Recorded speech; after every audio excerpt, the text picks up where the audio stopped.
Shalom, shalom watu wa Mungu. Karibuni sana katika YouTube channel yangu hii.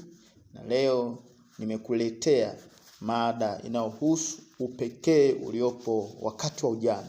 The uniqueness in the time of youth. Sasa kama jinsi ambavyo walio wengi wamepitia ujana. Kipindi cha ujana ni kipindi ambacho mtu anakuwa na matamanio makubwa.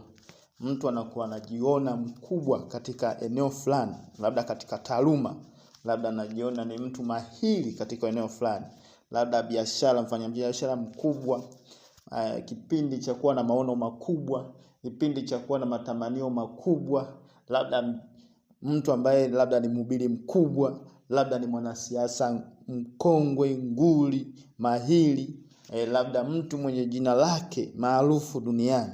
Kila kijana anatamani awe hivyo, kwa sababu wapo watu ambao anawaangalia, anawaona wamefikia katika hatua hizo. Sasa leo nataka tujifunze kitu katika kipindi cha ujana. Na nimesema leo nimekuletea mada inasema upekee uliopo wakati wa ujana, the uniqueness in the time of youth. Sasa naomba twende pamoja uweze kunifuatilia kuona upekee uliopo wakati wa ujana. Jambo la kwanza, wakati wa ujana huja mara moja tu.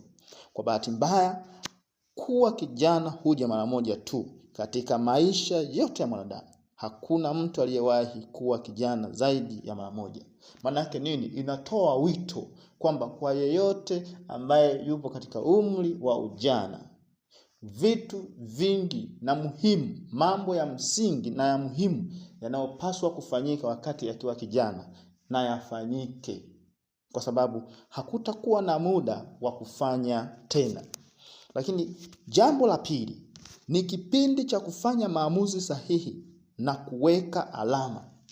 Katika kipindi cha ujana ni kipindi cha kufanya maamuzi sahihi juu ya maisha yako, machaguo sahihi na kuweka alama katika maisha ya watu wengine. Hata hivyo, wakati wa ujana ni kipindi cha kuweka alama isiyofutika katika maisha na hatima ya watu wengine.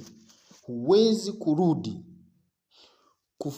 katika kipindi cha ujana tena kufanya marekebisho ya maamuzi uliyokwisha kuyafanya.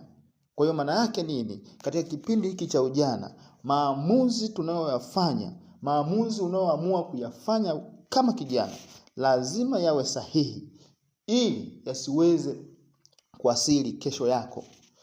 Bahati mbaya, iwe umefanya maamuzi fulani huku natambua au huku najitambua au hujitambui, madhara ya maamuzi yale yanabaki kuwa pale pale.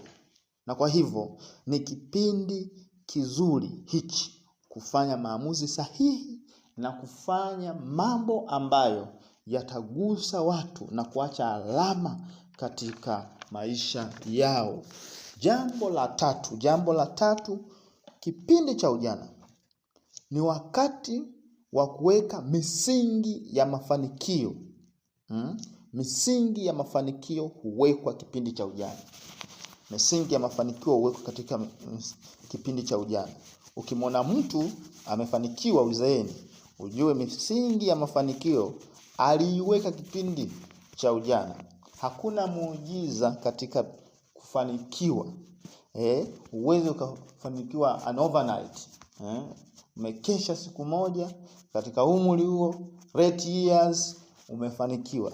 Lazima uweke misingi yako ya mafanikio katika kipindi cha ujana. Katika kipindi cha ujana utazingatia afya yako, unazingatia fursa zinazokuja kwako, uchumi, namna ya kuboresha na kuimarisha uchumi, networking, social networking, namna ya kujiunganisha na jamii, namna nzuri ya kutafuta maarifa yatakao kuvusha sehemu moja hadi sehemu nyingine.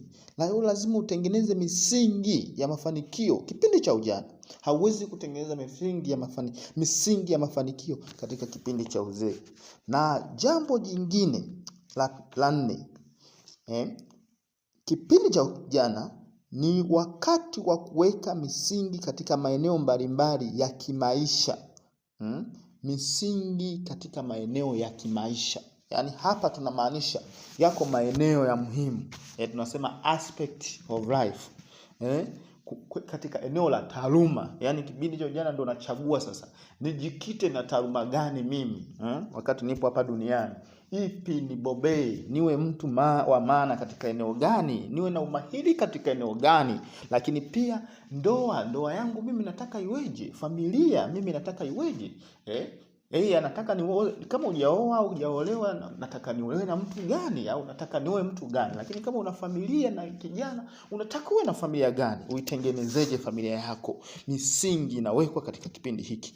Biashara yako, una biashara yako, una vitu unavyovifanya vinavyoingiza uchumi. Ndio kipindi hasa cha pekee cha kuweka mambo vizuri. Lakini ni kipindi cha kuweza kubainisha kusudi lako. Unaweka misingi katika kusudi lako. Unajua sasa wewe umeshabaini Mungu anataka utumike katika eneo la siasa. Wewe unataka kuwa mwanasiasa mzuri utakayevusha nchi kutoka hatua moja mpaka hatua nyingine. Sasa ni kipindi ambacho utawekeza katika nyanja za kisiasa, katika muktadha wa kisiasa. Utaingia ndani kuchimba na kupata yaliyo mengi kuhusiana na siasa ili uweze kuwa mtu mahiri baadaye. Haiwezi kutokea tu tunaowaona watu ni viongozi wakubwa kwamba labda imetokea tu ghafla wamekuwa wakubwa katika umri wao wa miaka 45, 50 au 60. Ni kwamba walipokuwa vijana waliweka misingi hiyo katika nyanja ambao walihitaji kukua. Lakini pia jambo la 5, kipindi cha ujana ni kipindi cha kuwa na nguvu kubwa kimwili. Hii nayo ni upekee uliopo katika kipindi cha ujana.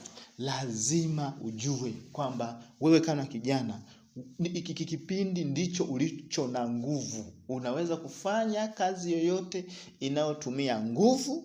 Unaweza kufanya kazi yoyote inayotumia akili.